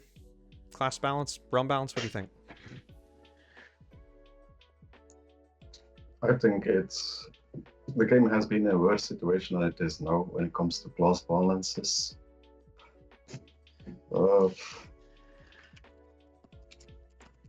Yeah, not too many comments on that, really. I think they've done, at least my take on it is, I think Broadsword's done a pretty good job of, especially as the campaigns have moved forward and over the course of maybe the last few patches, things have really again, just my opinion, right? Just started to even out quite a bit. Tim, real quick from you, any thoughts or opinions on realm balance at this point? I would say that there's not really. I don't see an imbalance. I think any BG of any size can really, whatever your classes you have, you can kind of pull together and still get out a win. So I love the diversity of the classes in this game. That's what makes it awesome. So, I think the balance, it works how it is. And, I've not played every class, so I don't know the specifics, but from just playing the game, I would say that the realms are balanced, and it's just in terms of the situation you're in, the environment you're fighting in, and group setups and stuff like that will impact the outcome of a battle. What do we think about relics? I wanted to talk about this tonight. If anybody's been playing for as long as we have, right? A lot of us here, I think in this entire stream, there's 160 plus some odd people watching. A lot of people have started from the beginning. I know Tim, you started in 2019. Relics were enormous back in the day. They've always been part of the storyline. The raids were, unbelievable. It always drew huge numbers. Those are like some of the fondest memories. Relics, although the bonuses of relics I don't think have changed a whole lot over the course of time, the desire to take them I think has changed and has evolved. And Leegyn, from your perspective, what do you think changed that desire, that ambition to go take the relics, right, in the first place? And what do you think could be changed moving forward to entice folks to go out and hit those keeps and take those relics? So, okay. The relics were never really a big thing for me, at least for the last year or so, because I've always wanted to have the fights primarily open field. I didn't want to do much of the keep fighting because at the time when I started running BGs anyway, overall we were the low pop, and then eventually it was more evened out, and then eventually it picked up to where it is now. The relics themselves should be moved around. However, and I think some of us here will agree to this, when you take the relics out and now, it affects the obelisk buff, if you will. So from a strategic standpoint anyway, or at least for defenses, I think Hero and I will agree, because there's been times where he's taken the relics from us, and I've told everybody, hey, Hib now has a nerf to their obelisk buff. We can go to the keeps now, and it's not going to be as big of a deal because they have a relic or two or three or whatever. Same thing with Hero, I'm sure because we were holding at 1.6. At one point, also, I think it was a year ago, maybe Hib had all 6 for like a month, 6 weeks even. I think it was like a super long time. This. Yeah. And I told everybody then too, like, I don't care if they have all six relics or not, because we're still going to fight. And we were still winning those fights even when they had all 6 relics. So I told everybody then, it's not really a big of a deal if they have all 6 relics. It makes it a little bit harder for us, because they're getting the damage bonus, but it's not going to change the way that we're going to operate this BG. Now, with the way things are, like, in terms of action for us, I'm going to go hit the keeps now. And I'm going to start pulling these at some point. It's inevitable, because Hero and I will agree on this. Is if the bonuses are high for the other realms, you don't really have much else to do. These are prime opportunities at that point to pull the relics. These are prime opportunities to go and take back your relics, if you have the numbers to do it. So I think that's pretty much where I stand on that anyway, at least at this point. The relics should be moved. They should be targeted more. They should be focused on to move, because that's what they were designed to do. They weren't designed to sit in the temples all every day. They were made to be captured and returned. That's how the game was designed. So, for them to be sitting around for a period of time now, it's not exactly good, I would think. I mean, at least for right now, even too, like, there was a good week and a half or so. I had all 6 on mid. Oh yeah. But the keeps were flipping though. But we still were holding on to the relics. I mean, that's more of a question also for Hero, is because Hero was flipping the keeps, but we were still holding on to the relics. So that just tells me also that he's more focused on the obelisk buff now than the relics themselves. Right, because of course, for people that are watching that don't know, relics have a direct impact. The ownership of relics have a direct impact on the obelisk, the bonus that you get, or the defense bonus that the damage reduction that you get from the obelisk and the keeps. What in particular? Sorry, I missed that. What's a good? The fact that if you have multiple relics, that it lowers the efficiency of the obelisk. I think that's very good. Do you think that change makes a huge difference? Do you think it? No, I think it's just a good addition to the obelisk rule, that the obelisk becomes less efficient if you have multiple relics. I think that's good. Yeah, and of course, if you own, I think is it ultimately a 10 or is it 20? It might be. I think it's 10 and 20%. There's a 20% bonus for both power and strength, right? If you own the both opposing relics. I think it's 20. So I mean, it's a 20% damage increase. I think it's 20. Correct me if I'm wrong. Yeah, No, it it's was 10. 20. It's 10. No, Ten? It's It 10. used to be- If you hold all three of the strength relics, for example, it's 10%. 10%. Okay. So It maybe used to be 10% for each extra relic, and they halved the bonus. Yeah. they halved it. Okay, got it. Hero, from your perspective, what do you think would be? Is there anything that comes to mind? Something that would make relic taking more interesting and more exciting and easier and more accessible to people. I think when they got rhyme points for this, a lot of people tell me about this. Yeah, Hero, when you have a chance to talk to the people, tell to them when we drop a relic that you get, for example, 5,000 or 10,000 rhyme points. Okay. Last week, when you got all 6 relics, the population increased by 50%, and I thought, what the fuck? And it was good. And Anna Marie had a lot of people, and I tried to take the relics back, but I couldn't. But yeah, I can say when you have a relic, then give the people maybe whatever 5,000 rhyme points, or 10,000 points for the drop. So some kind of But, reward, some kind of active reward Yeah, for taking something them. like that. Yeah. Tim, what about you? I think more often than not, your relic raids happen late at night. If they do, what would encourage you guys to go out and take them more?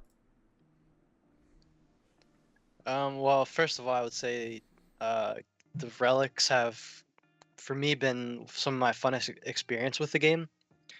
And I remember the time where we took it from the mids, and it was like a big, long, drawn-out fight, and we got it to the gate, and it expired because it had been 2 hours trying to get it from the mids.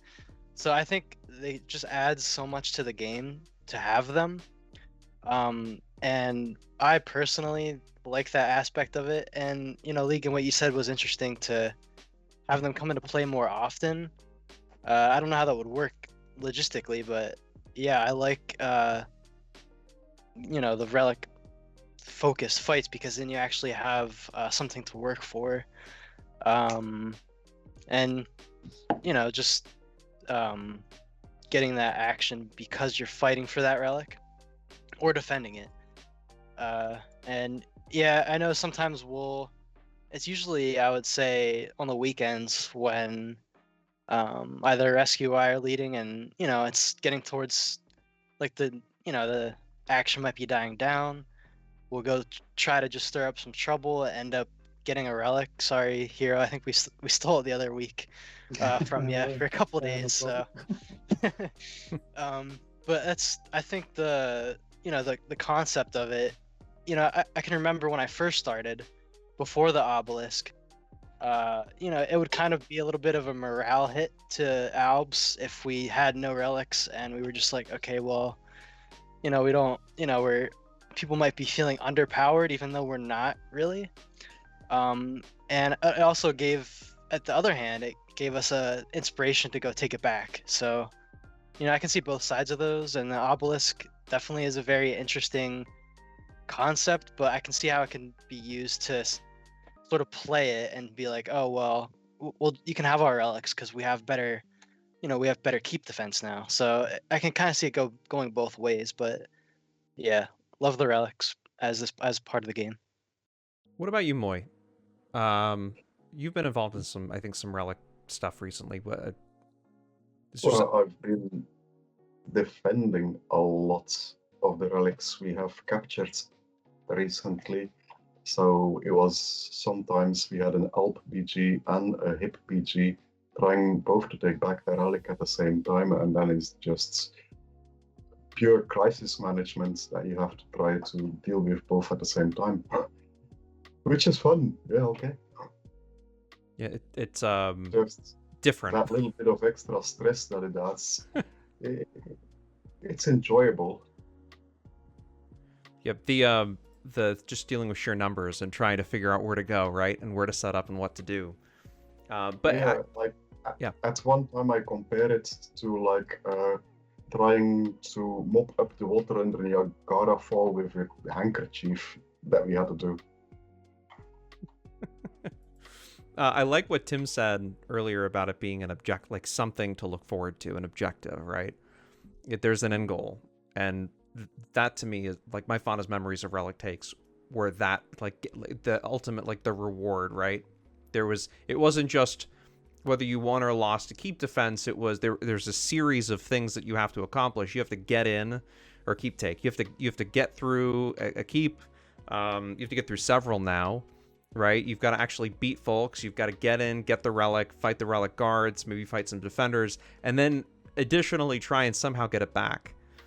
And it was all made a lot more complicated, I think better, but more complicated when you couldn't dive underwater. I remember when they made that change several years ago. You used to be able to swim underwater with a relic. So a lot has evolved since then, but I missed those quite a bit. We're on a last couple questions. We've got some chat topic questions here. I know it's getting super late for both Herorius and Muylae, and I really appreciate you both sticking on as long as you have. It's very late where you are. You're welcome. Thank you so much. The question about we're gonna do it. I said we wouldn't, but we're gonna do it.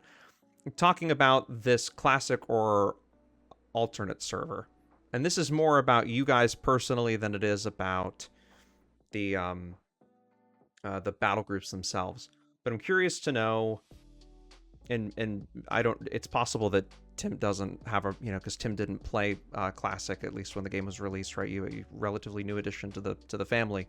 But would you guys individually go to an alternate or Classic server when it launches? Leegyn, we'll start with you. No, I probably wouldn't. At this stage right now in my life, I highly doubt I would want to start over again. I don't think I have the time realistically to go through that.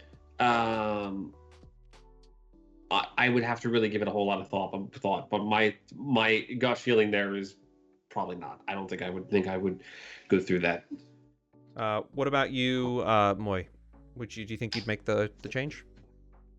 Give it a try? I think there's a lot of rose-tinted classes stuff. So when I played an alternative server like 3-4 years ago, I think those rose-tinted glasses got ripped off my face.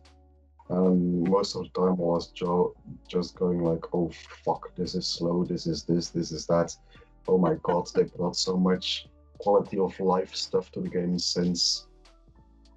And also starting again, no, I'm not interested. Gotcha. Phil, Hero, what about you? Do you think you'd make a move? From right now, it's okay right now.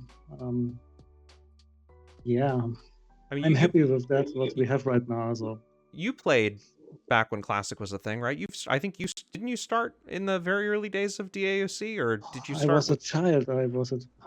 Oh, you were. It was 2001. I played with my brother a little bit. I watched him on the monitor. What is this for a game? So, not really.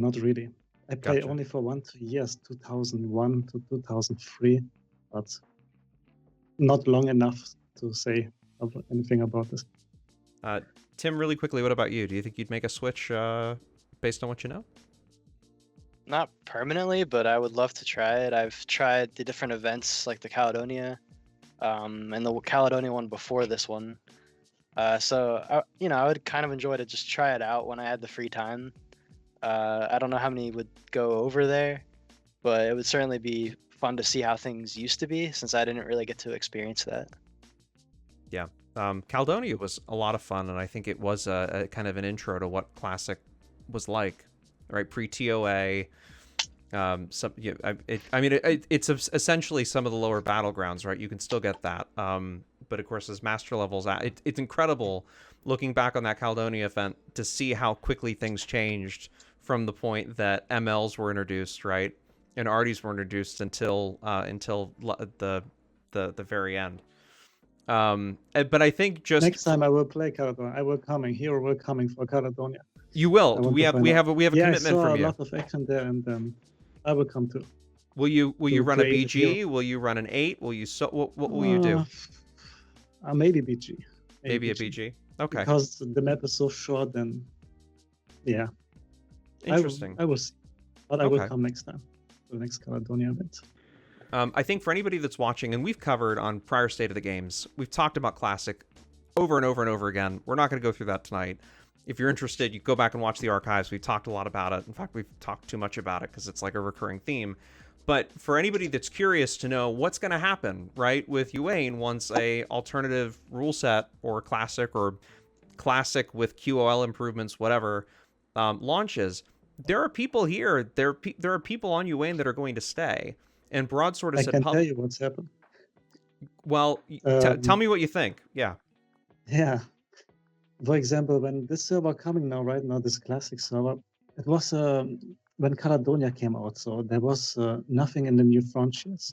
And I thought, okay, this is an event, in 15 days it is over. So the people will come back to the new frontiers. But when this server comes, then I think Yuane, I think, will die. So, but I will stay for the first 2 months to see is it true. When there's nothing to kill or everything is down, then See, I think it's over with the Yuane, I think. my thought, and I understand that NF was pretty much empty during the Caledonia event, but I think my take on it, right? There's a couple things. One is that there's a huge. I'm gonna spend 30 seconds on this, I promise, and then we're gonna move on. There is a huge population base that's interested in playing that era of DAoC that didn't get fully pulled in for the Caledonia event. That probably will, and I think BS is betting on that they will, when something like this launches. I don't know for sure, but that's the guess. The second thing is they see this, they've said publicly they see this as like a supplement to Yuane. Yuane is still their primary, their baby, right? And it's their first focus. And I think with the influx of people, this is just my opinion, with the influx of people coming back who are interested in playing Classics, some of which who are going to see the QL improvements and want to come to Yuane, I don't know if we're going to see such a drastic drawdown in population like we did during Caledonia and New Frontiers. It's just my take, but I think the likelihood is that we'll see a pop increase. And there are definitely people, and my point that I was trying to make is there's definitely people, you know, these folks, right, that are interested in sticking around after an alternate server launches. There is going to be a population that remains, and I think Yuane will grow. Again, optimistic, but that's just my take. And who knows? I guess we'll find out. But that's all I'm going to say about it. I can say Broadsword did a good job with the Caledonia and bring more people back. And I hope that many of them will stay. So it was a good idea. I like it. Yeah, I did too. Okay, I think we're probably going to wrap this up. Curious to know if you guys have questions that you want to ask one another. So let's go maybe Leegyn.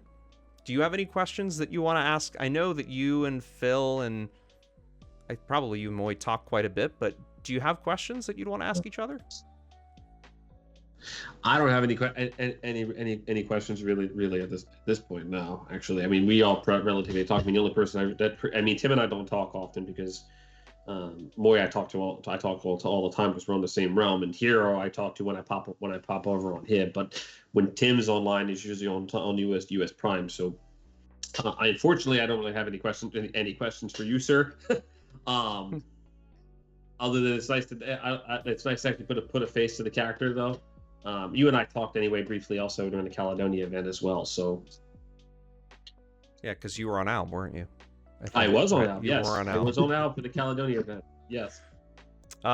Moy, you talk to pretty much everybody on a regular basis, but curious, do you have questions for your fellow PG leaders?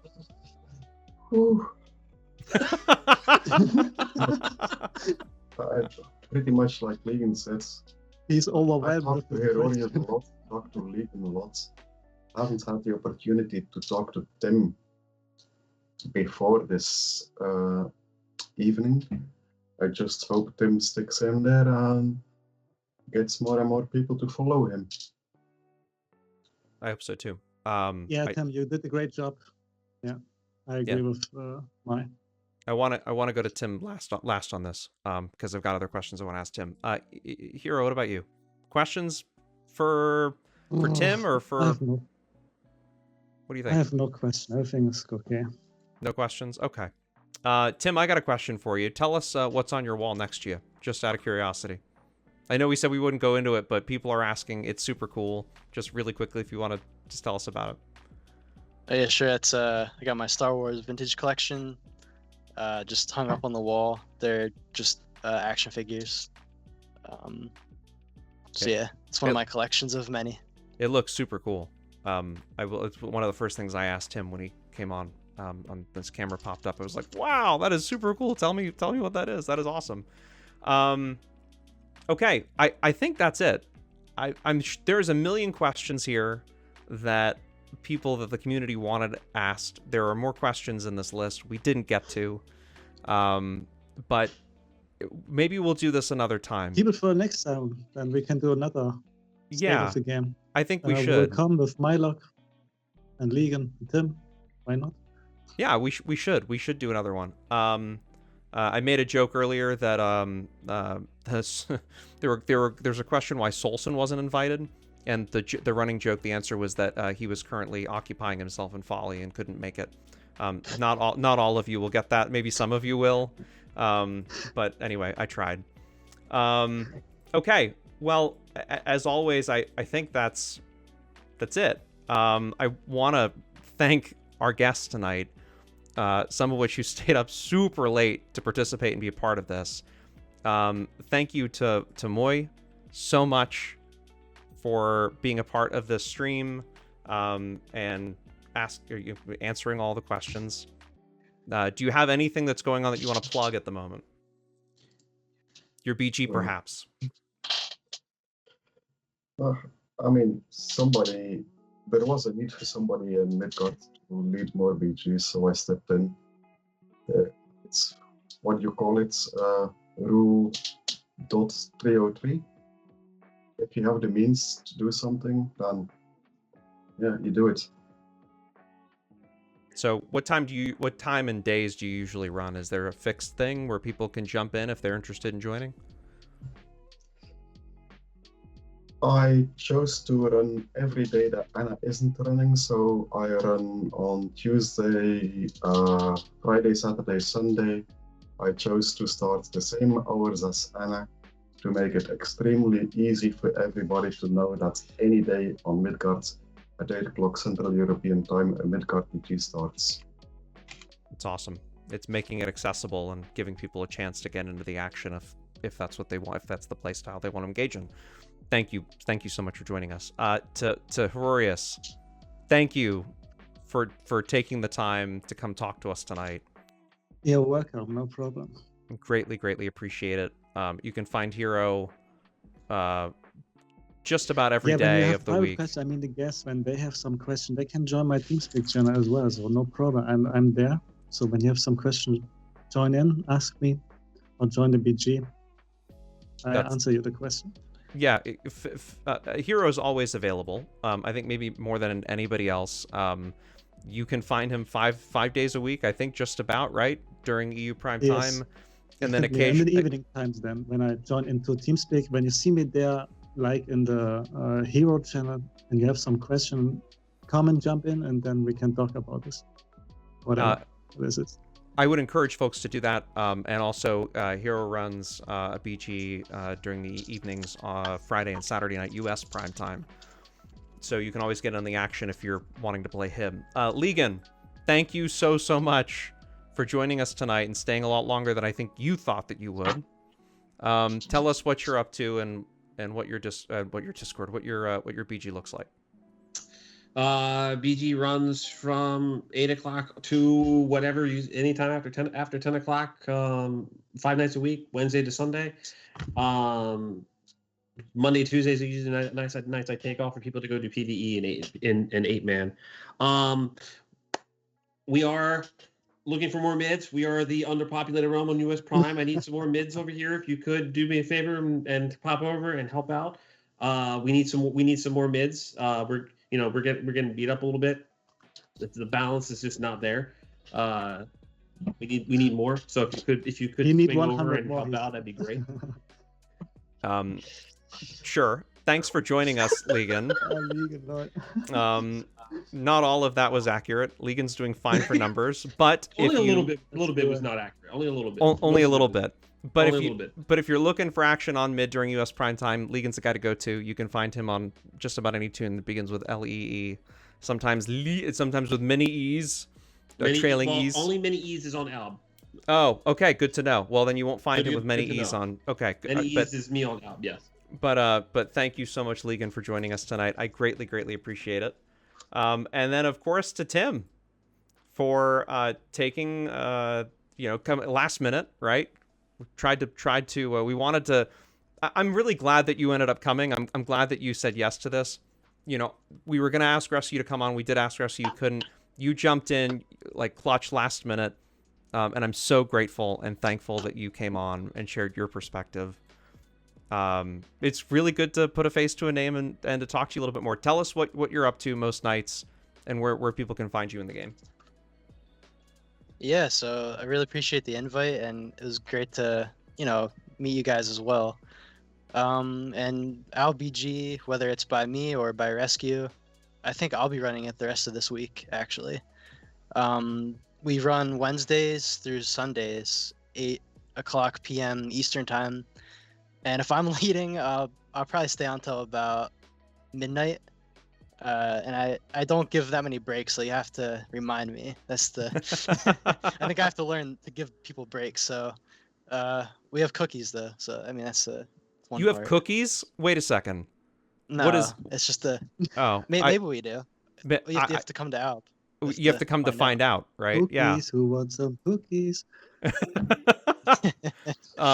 So another reason potentially to join Tim, you can find him on Timbuhktu, Guild of Saints of Mercy. Thank you, Tim, so much. Yeah, no. I did start up a Discord for the Albion BG about maybe 2-ish weeks ago, and I'm trying to dual cast on Vent, which is what most of us use, and on Discord for voice chat. So I've been getting a few people in there. So if you really hate Vent, I'll be on both to give directions whether I'm the leading or Rescue's leading. So there's that option too.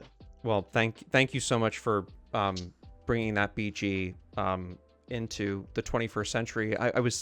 It's certainly an upgrade from Roger Wilco and from Vent, so Discord's good. And for those who hesitate I'm just gonna throw this out there. If you're watching and you're part of the LBG, Discord's actually super easy to use. In fact, I think it's probably easier than Vent is, and there's so much more that you get out of it. So just a shameless plug, would encourage you to join Discord. You can also join my Discord too, at discord.ramikmedia.com. There's also an invite that goes through chat. Shameless plug.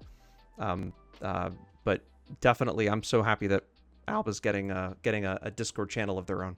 So guys, thank you so much. I greatly appreciate you all joining me tonight. Thank you. It was You're awesome. welcome. So guys, that's it. But always, we didn't get a chance to say anything to the folks that gave so much tonight, other than in chat. So thank you so much to JD for the 100 bits, to Lust Machine, aka Gunther. Thank you, Ronnie. Thank you so much for the 5 gifted subs. Siambra for the 5,000 bits and the 21 gifted subs tonight. Thank you so much for the love and support. Siambra, big supporter of the stream and really couldn't do it without you. Keed, also thank you for the 11 months. Greatly appreciate it. Very quick plug, patreon.com/ramikmedia is the place you go to support the stream in addition to all of the amazing Twitch subs. Again, patreon.com/ramikmedia. There's all sorts of fun stuff in there. There's content. We've got to get more fight recaps up. But there's exclusive access to Discord channels and interesting data, and tags and all sorts of fun stuff. Again, patreon.com/ramikmedia. Thank you to Chester, Siambra, Sticky Note, and Pronder for being Beard Crew members on that. It's the most you can give to the channel. Greatly appreciate it. To Borgio, to Beeb, Ollie, and Shouter Dancer for being part of the It's Not Over crew. For Bellamar, to Bellamar, McPherson, and Quace for saving the game. And Arcanix, Bloodcore, Extraterrestrial, God's Demon, Gravity, Nargothron, Neomatrix, Keed, and Viowin. Thank you guys for rounding it out in the winner's crew. I am off for the rest of the week. No RVR streams, nothing else coming up. Back Sunday. Taking a few days off to spend with family. thank you all so much for watching. I greatly appreciate. This is amazing turnout, and we do this. We try and do it every Tuesday at 11 p.m. But we may switch the times up because this actually worked out pretty well. Again, thank you to all the guests tonight. Until next time, be safe, wear a mask, and we will see you in quite a few undetermined hours from now. We'll see you Sunday night at 7:45 p.m. Eastern. Take care.